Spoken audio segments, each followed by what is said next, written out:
जी के स्टोरी की तरफ। तो गणेश जी का ये पहला सत्र है जब वो कहानी सुनाएँगे इस मंच पे। और गणेश जी मध्य प्रदेश के हरदा जिले से ताल्लुक़ रखते हैं और भोपाल के बरकतुल्लाह यूनिवर्सिटी से उन्होंने मैथमेटिक्स में, हिंदी में पोस्ट ग्रेजुएशन किया है और इसके बाद उन्होंने नाट्यशास्त्र में भी पीजी डिप्लोमा किया है।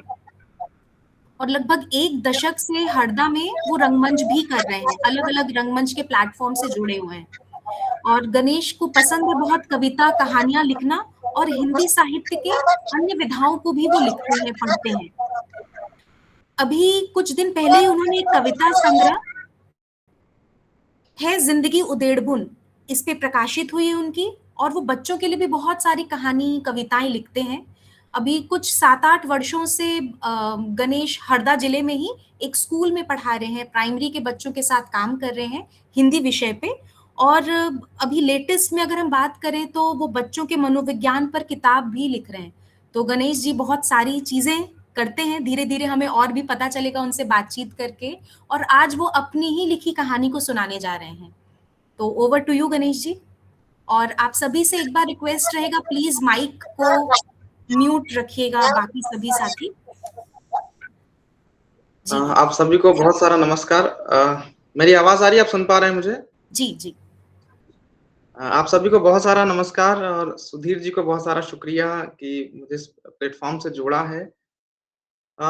जैसा पारुल जी ने बताया है कि 2018 से मैं पढ़ा रहा हूँ स्कूल में, बच्चों के साथ काम कर रहा हूँ, तो उनके बीच के जो अनुभव हैं, मैं उनको लिखने की कोशिश करता हूँ।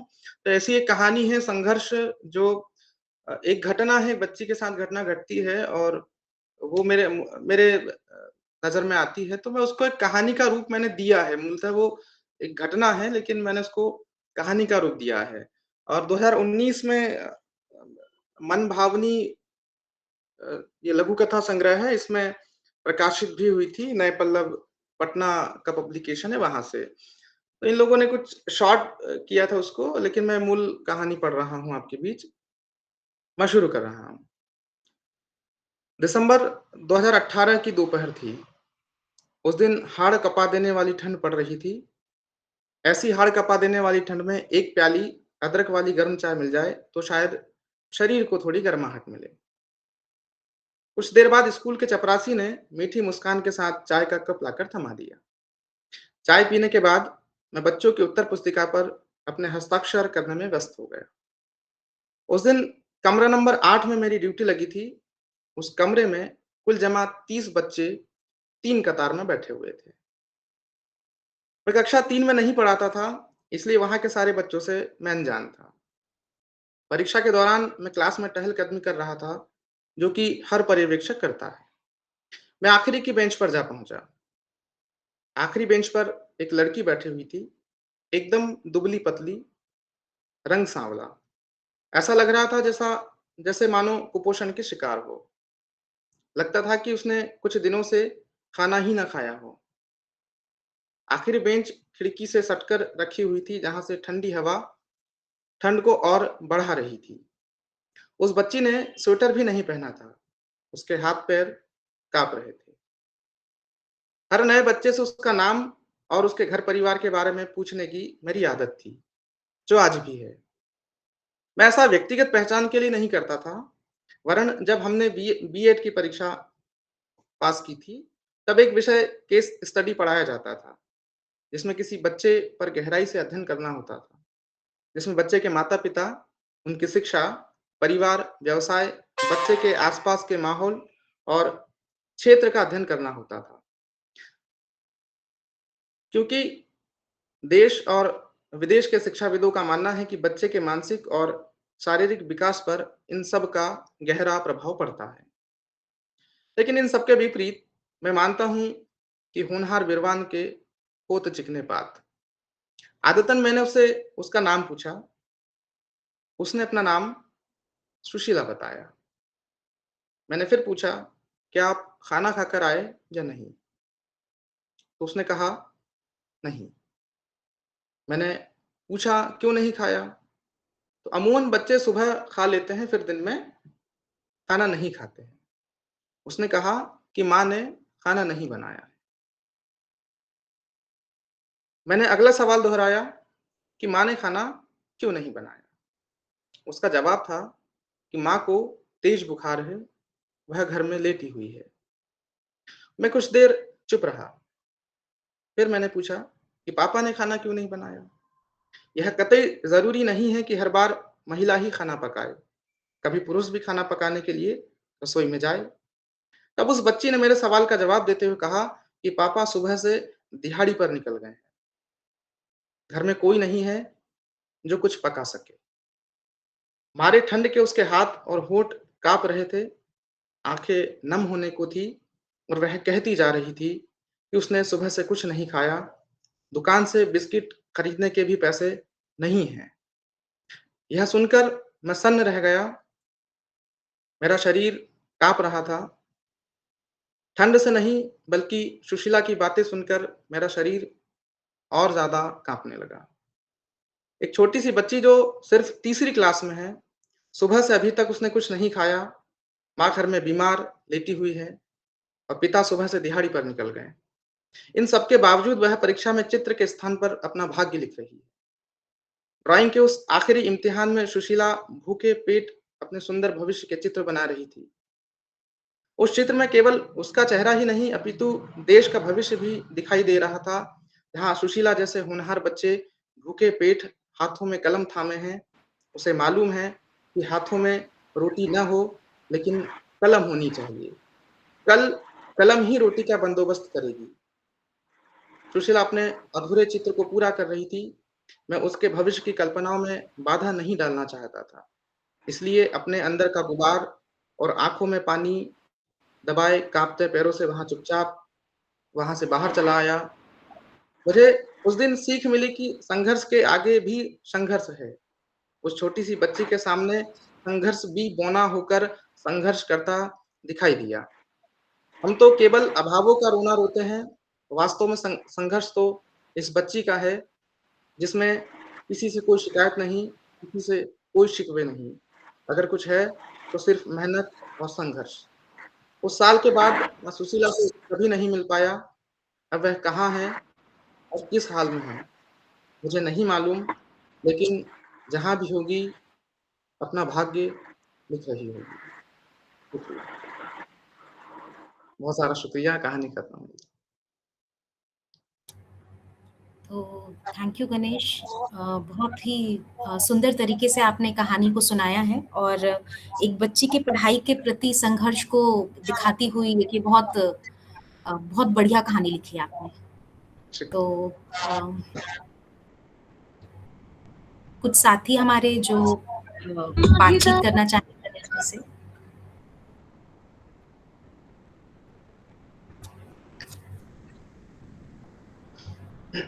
पारुल मैम, मिन्नी कौशल। जी, जी मिनी। हाँ जी, सबसे पहले हमें ये गणेश जी ने जो हमें कहानी सुनाई है, बहुत सुंदर कहानी है। एक लघु कथा की तरह लग रही थी, लेकिन इसमें जो बताया गया है कि हम बहुत सारे रोने रोते रहते हैं, बहुत सारे शिकायतें करते रहते हैं, बहुत सारे दूसरों के प्रति हम अभाव दिखाते हैं कि हमारे पास ये कमी है। लेकिन मुझे लगता है कि शिक्षा यही है कि जो हमारे पास प्राप्त है वो पर्याप्त होना चाहिए, पर्याप्त है तो बहुत है वो हमारे पास जो ईश्वर ने दिया है। क्योंकि जो उस बच्ची का संघर्ष है वो हमें यही बताता है कि जो निरंतर है ये जीवन चलता रहता है और इसमें संघर्ष करना अति आवश्यक है। और हमारे देश की जो विडंबना है, चाहे वो शिक्षा को लेकर हो, चाहे वो गरीबी को लेकर हो, चाहे वो बेरोजगारी को लेकर हो, चाहे वो अभावों को लेकर है, वो यूं की त्यों बनी हुई है। वो किसी भी स्थिति में, परिस्थिति में अभी परिवर्तन उसमें बहुत आना जरूरी है। तो ये हम आशा करते हैं कि आने वाला समय हमें ये सब अभावों से निकालेगा।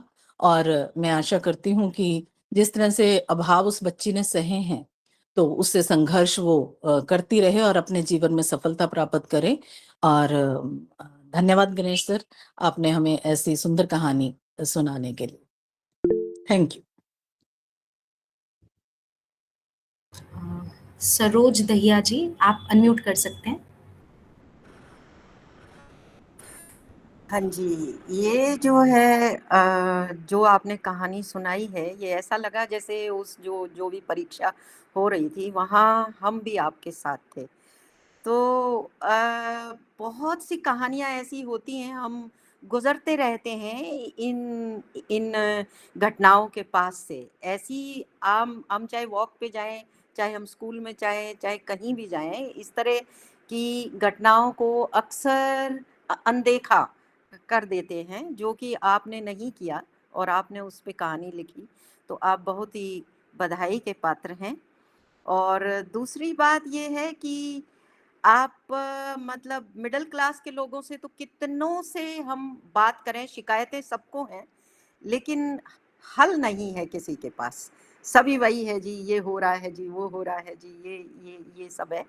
तो इन सब चीज़ों को देख पाना, लिख पाना और कि बोल पाना, रचनाओं में उतार पाना, मुझे तो इसी में कुछ हल दिखाई देता है, सारा नहीं तो कुछ-कुछ तो है। तो आपका बहुत-बहुत शुक्रिया और आज मैं भी पहली बार इस मंच से जुड़ी हूँ और जुड़ के बहुत ही अच्छा लग रहा है। मुझे इस चीज़ का एहसास नहीं था कि इस तरह के मंच भी हैं, जहाँ पे आजकल बिल्कुल ही व्हाट्सएप यूनिवर्सिटी ज़्यादा फैली हुई है, वहाँ पे ऐसी जो है मतलब सार्थक मंच भी है। और इसे चलाते रहना चाहिए और कुछ सहयोग की भी अगर उसमें कोई आवश्यकता होगी, तो मैं आपके साथ रहूँगी। बहुत-बहुत शुक्रिया। तो सरोज जी, अपनी बात को साझा करने के लिए भी शुक्रिया और आपका बहुत-बहुत वेलकम कि आज आपका पहला सत्र है। शुक्रिया, शुक्रिया, बहुत-बहुत शुक्रिया। जी। तो माइंड ट्री स्कूल मोहाली से भी जो साथी जुड़े हैं, वो भी एक बार अपना माइक अनम्यूट कर सकते हैं। नमस्कार, सभी को प्रणाम। मेरा नाम मीनाक्षी अहलावत है। मैं पंजाब से हूँ और मैं भी पहली बार जुड़ी हूँ और मुझे सबसे अच्छा ये लगा कि जब मैंने अपना इंटरेस्ट शो किया, तो मुझे पर्सनल मैसेज आया। सबसे पहले तो ये वाली वार्म्थ जो है, वो कहीं देखने को नहीं मिलती और इससे ये लगा कि ये बहुत मीनिंगफुल सेशन होने वाला है और इसीलिए मैंने इसको जॉइन किया। दूसरी चीज़ कहानियाँ जो हैं वो मेरे दिल को हमेशा ही प्रेरित करती रही हैं और यह जो कहानियों की प्रेरणा है, वो अगर मैं देखूँ तो हमारी हर स्क्रिप्चर में, हर बुक में, हमारी पूरी नेचर में एक कहानी है और हर रोज़ हमें उस कहानी को सिर्फ़ समझने की ज़रूरत है। दोनों कहानियाँ बहुत मार्मिक थीं। पहली वाली में तो मुझे बहुत ही अच्छा लगा। ऑफ कोर्स खाना पकाने के तरीके, सबसे अच्छी बात थी कि बच्चों की इन्वॉल्वमेंट, कि खाने को संजोया कैसे जाए। पकाना घर के बड़ों का काम, लेकिन उसके बाद फैमिली वैल्यूज़ कि दरी बिछाकर बैठकर सबका खाना, जो सबसे बड़ी चीज़ है। उसके बाद आता है दूसरी कहानी पर। काँपते हुए हाथ कुछ लेखनी से लिख रहे हैं, वो भाग्य तो लिख ही रहे हैं, लेकिन वो कहीं हमारे हृदय पर भी कुछ लिख रहे हैं कि शिक्षक होने के नाते हम लोगों का भी बहुत बड़ा दायित्व है। और इसी उसमें अगर गणेश जी ने उस बच्ची को पहचाना और उससे बात की, तो ये बहुत बड़ी संवेदना है, क्योंकि इतना भी आज के समय में लुप्त होता जा रहा है। लेकिन अगर शिक्षक चाहें, तो इस समाज को अभी जैसे मिसेस सरोज दहिया ने बोला कि मैं अपना योगदान देने को तैयार हूँ और इसी संदर्भ में मैं कहती हूँ कि मैं भी अपना योगदान देने को तैयार हूँ।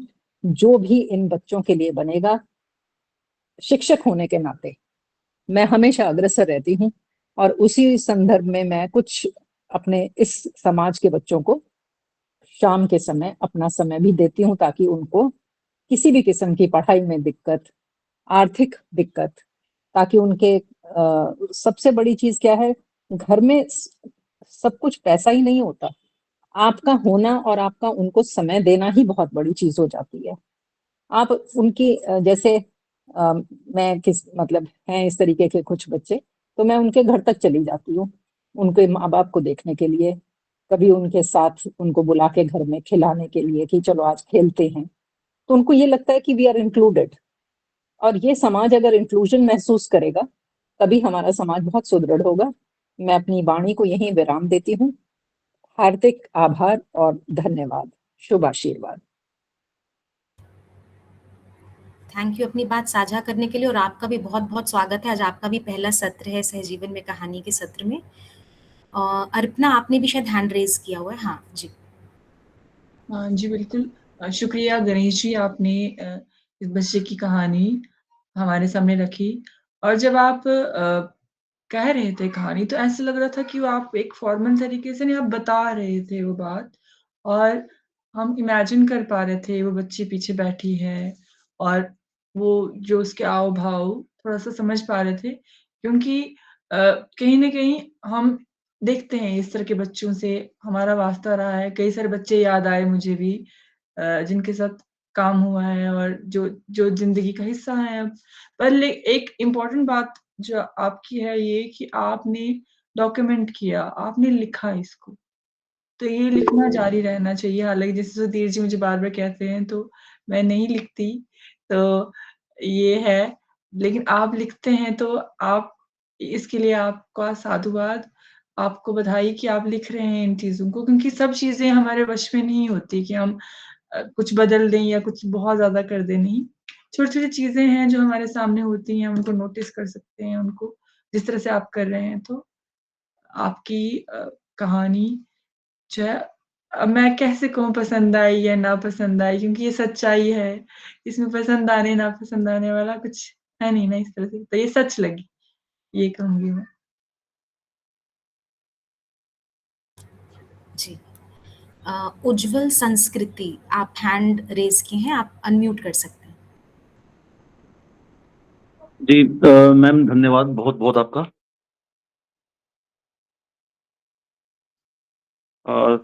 सभी को शुभ मध्याह्न।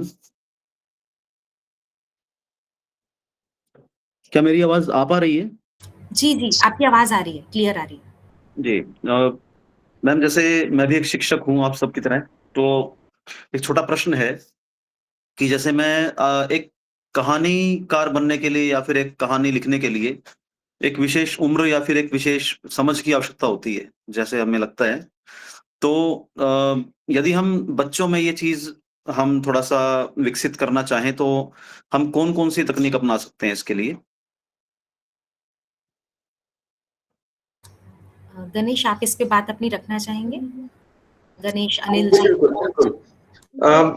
मैं जैसे बच्चों के साथ काम करता हूँ, तो हम लोग कोई पाठ पढ़ाया है हमने, और उसके बाद में मैं उसको 5 से 10 मिनट उसको दे देता हूँ कि आप अपनी विचारधारा बनाएँ इस पर कि आप अगर उस परिस्थिति में आप होते तो क्या करते? जैसे सिरका सालन अभी हमने कहानी पढ़ी, तो वहाँ पर कोई दूसरा बच्चा होता जिसको हम क्लास में पढ़ा रहे हैं, तो हम उससे सवाल करते कि या उसको समय देते सोचने के लिए कि भई अगर उस बच्चे की जगह आप होते तो आप वहाँ क्या करते? तो ऐसी बहुत सारी परिस्थितियाँ बनती हैं जहाँ बच्चा खुद सोचने को मजबूर होता है या कुछ सोचता है। जैसे छोटा बच्चा होता है, उसके मन में बहुत सारे सवाल होते हैं कि सर ऐसा क्यों होता है, वैसा क्यों होता है? पृथ्वी घूम रही है तो किस तरह घूम रही है? अगर वो घूम रही है तो हम गिर क्यों नहीं रहे हैं?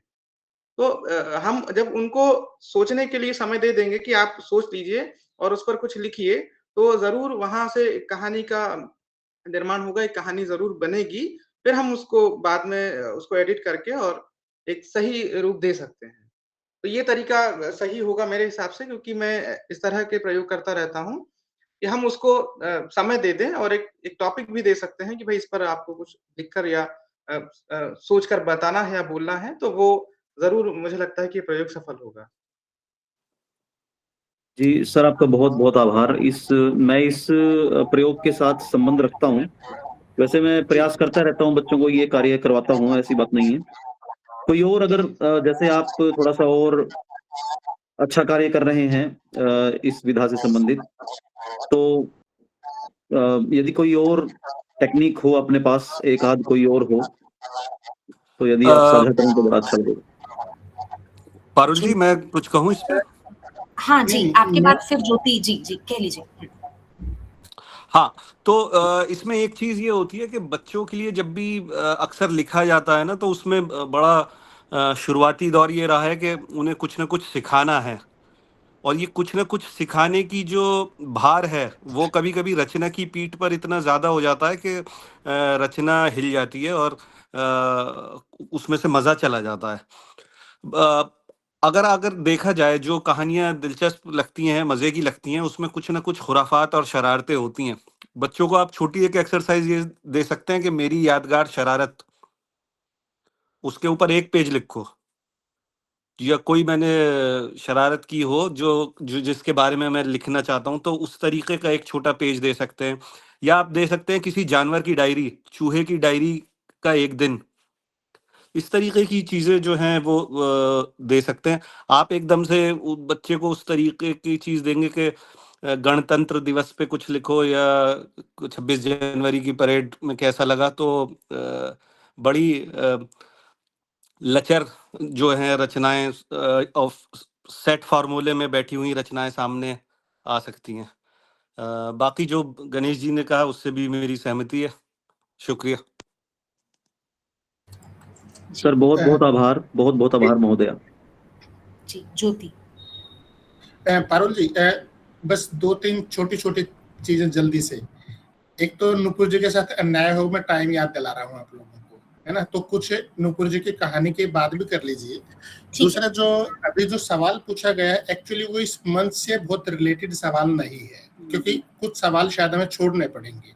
बस मैं इतना ही कहूंगा, जो सिराज ने जिसको दूसरे शब्दों में कहा है उसको दूसरे शब्दों में कहूंगा, बच्चों की चिंता छोड़िए। आप खूब सारे बच्चों को कहानी सुनाइए और उसमें नैतिक शिक्षा वाली कहानियों को कचरे के डब्बे में थोड़ी देर के लिए डाल दीजिए। अच्छी कहानियां जो बहुत अलग अलग तरीके की इमेजिनेशन बच्चों में पैदा करें, बच्चे कहानीकार अपने आप बन जाएंगे। उस पर बाद में चर्चा भी मत करिए, बहुत सारी उसको सोचने के लिए छोड़ दीजिए। आई थिंक अनिल के कमेंट को सब पढ़िए, उन्होंने लिखा है कि बहुत सारी चीजें उन्होंने गणेश को सुझाव दिया है कि कुछ चीजें श्रोताओं के लिए, पाठकों के लिए छोड़ दीजिए। आप सारी चीजों में अनाधिकार चेष्टा मत करिए। ये बात बच्चों के लिए भी इम्प्लीमेंट होती है। इस पर किसी और समय चर्चा कर लेंगे। आखिरी बात ये कह रहा हूं कि चूंकि हम स्ट्रक्चरल चीज ये सोच रहे हैं इस सेशन की, बस ये बात कह के मुझे लगता है अगली कहानी पे आएंगे पारुल तो ज्यादा अच्छा है, कुछ लोग वहां फीडबैक दे सकते हैं कि हम 3 तरह से इसको सोचते हैं भी सेशन को चलाने की। आप मुझे भी फीडबैक दीजिए ग्रुप में लिख के, है ना? इंडिविजुअली दे सकते हैं कि एक सेशन, क्योंकि बच्चों की बहुत अच्छी कहानियां लिखी जा रही हैं जो हम लोगों की पहुंच से बहुत दूर है, अभी बहुत सारे लोगों की पहुंच से। तो एक कहानी उन लेखकों के साथ है जो बहुत अलग ढंग से बच्चों के लिए कहानियां लिखते हैं, जिसमें आज यहाँ अनिल जी हैं, सिराज हैं और काफी लोग हैं। तो एक सेशन तो इनके साथ उन कहानियों का किया जाना चाहिए। फिर एक सेशन कुछ रेपुटेड लेखकों के साथ, जिसमें यहाँ हरियस जी हैं, जैसे पिछली बार नूर जहीर जी थी, है ना? इन लोगों के साथ हमें एक सेशन करना चाहिए। और एक सेशन जो कहानियां भी लिखते तो नहीं है पर कहानियां पढ़ना बहुत पसंद है ना? जैसे नुपुर जी तो लिखती भी हैं और वो दोनों तरफ बीच ही में रहती है, तो अच्छी बात है ना? पर उनके साथ जो अभी लिख रहे हैं या नहीं भी लिख रहे हैं, पर वो सुनाना बहुत पसंद करता है अलग अलग, जैसे पारुल जी हैं, बहुत सारी बहुत अच्छी कहानी सुनाती हैं। तो इस तरीके से को चलाया जाए तो आप लोगों की क्या राय? किसी समय ग्रुप में बताइए, यहाँ उसकी चर्चा का वक्त नहीं है ना? तो अब पारुल जी, मेरे ख्याल से मेरी राय तो ये, बाकी आप तय करिए। हाँ बिल्कुल। हम लास्ट में विशाल जी, ज्योति, मिनी आपसे भी बातचीत करेंगे, तो लास्ट में हम नुपुर जी की कहानी के बाद फिर आप लोगों को भी सुन लेंगे। आप अपनी बात तब रख सकते हैं जी। तो